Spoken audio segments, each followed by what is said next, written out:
To escape briefly the darkness with some incredible engineering work. XAI just released Grok AI assistant that I've gotten a chance to play with. It's amazing on many levels. First of all, it's amazing that a relatively small team in a relatively short amount of time was able to develop this close to state-of-the-art system.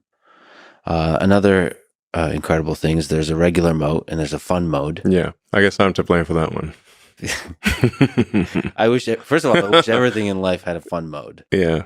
There's something compelling beyond just fun about the fun mode, interacting with a large language model. I'm not sure exactly what it is because I've only had a little bit of time to play with it, but it just makes it more interesting, more vibrant to interact with the system. Yeah, absolutely.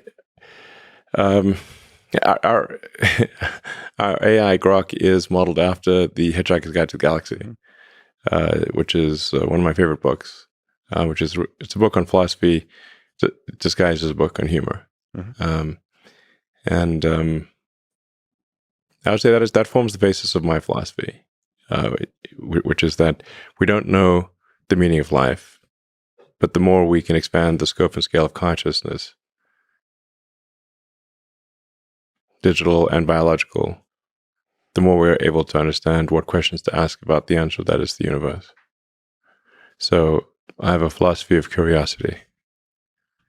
There is generally a feeling like this AI system has an outward looking, like the way you are, like sitting with a good friend, looking up at the stars, like asking podhead like questions about the universe, wondering what it's all about, the curiosity you talk about. There's a sense, no matter how mundane the question I ask it, there's a sense of cosmic grandeur to the whole thing. Well, we are actually working hard to have engineering, math, and physics answers that you can count on. So for the other sort of AIs out there, these so-called large language models, I've not found the engineering to be reliable. And the hallucination, it unfortunately hallucinates most when you least want it to hallucinate. Yeah. So when you ask important, difficult questions, that's when it tends to be confidently wrong. So we're really trying hard to say, okay, how do we be as grounded as possible so you can count on the results? Trace things back to physics first principles, mathematical logic. So underlying the humor is an aspiration to adhere to the truth of the universe as closely as possible. That's really tricky. It is tricky. So that's why, there's always going to be some amount of error, but we want to aspire to be as truthful as possible about the answers with acknowledged error. So that there was always, you don't want to be confidently wrong. So you're not going to be right every time, but you want to minimize how often you're confidently wrong. And then, like I said, once you can count on the logic as being not violating physics, then you can start to build on that to create inventions, like invent new technologies. But if you cannot count on the foundational physics being correct, obviously the inventions are simply wishful thinking, imagination land. Magic, basically. Well, as you said, I think one of the big goals of XAI is to understand the universe. Yes. That's our simple 3-word mission.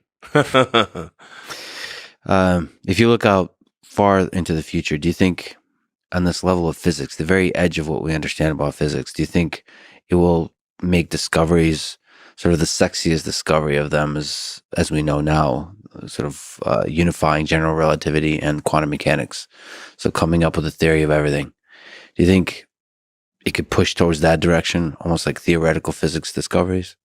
If an AI cannot figure out new physics, it's clearly not equal to humans, let alone nor has surpassed humans, because humans have figured out new physics. They've just physics is just understanding, deepening one's insight into how reality works, and then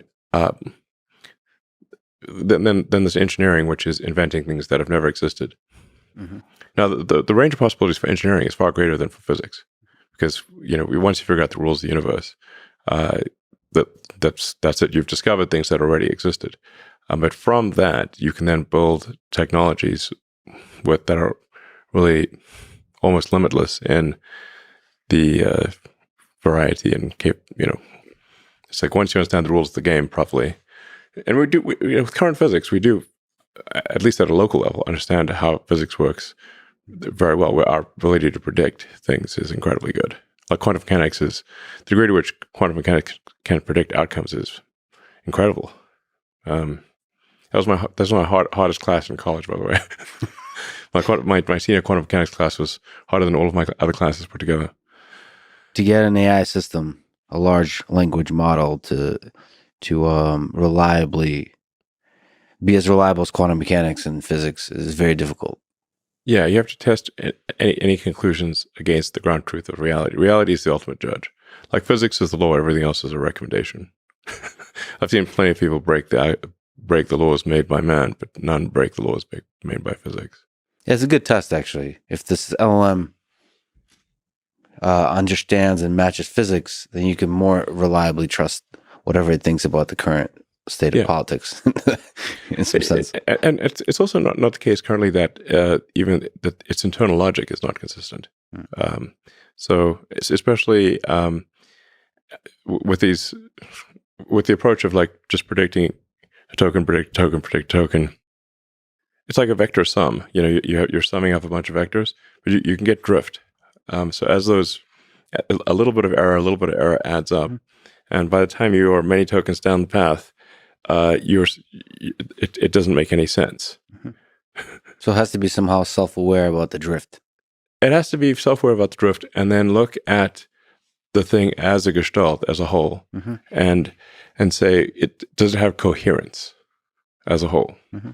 So, when authors write books, that they will write the book and then they'll go and revise it, taking into account all the end and the beginning and the middle, and rewrite it to achieve coherence, so that it doesn't end up in a nonsensical place. Maybe the process of revising is what reasoning is, and then that's the process of revising is how you get closer and closer to truth. Maybe you at least I approach it that way. You just say a bunch of bullshit first, and then you get it better. You start at bullshit, and then you get create a draft, and then you iterate on that draft until it has coherence, until it all adds up, basically. So another question about theory of everything, but for intelligence.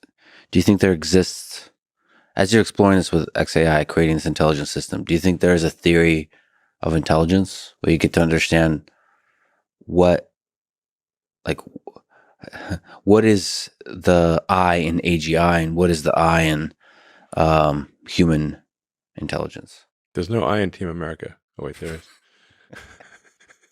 No, it's gonna be stuck in my head now. Yeah. There's no me and whatever in quantum mechanics. Oh wait.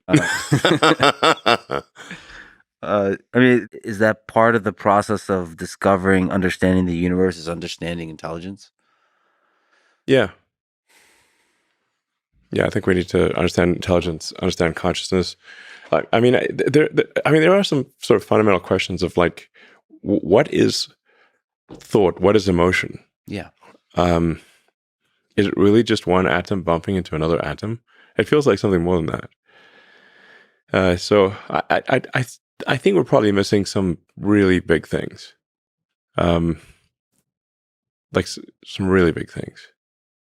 Something that'll be obvious in retrospect. Yes. Like there's a giant, like you put the whole consciousness, emotion. Well, some people would call it like a soul, in religion, it'd be a soul. Like you feel like you're you, right? I mean, you don't feel like you're just a collection of atoms. But on what dimension does thought exist? What dimension do emotions exist? We feel them very strongly. I suspect there's more to it than atoms bumping into atoms. And maybe AI can paved the path to the discovery of whatever the hell that thing is. Yeah. What is consciousness? Like, when you put the atoms in a particular shape, why are they able to form thoughts and take actions and feelings? And even if it is an illusion, why is this illusion so compelling? Yeah. Like, why does this illusion exist? Yeah. On what plane does this illusion exist? Yeah. And sometimes I wonder, is, either perhaps everything's conscious or nothing is conscious. One of the two. I like the former. Everything conscious just seems more fun. It does seem more fun, yes. But we're composed of atoms, and those atoms are composed of quarks and leptons. And those quarks and leptons have been around since the beginning of the universe.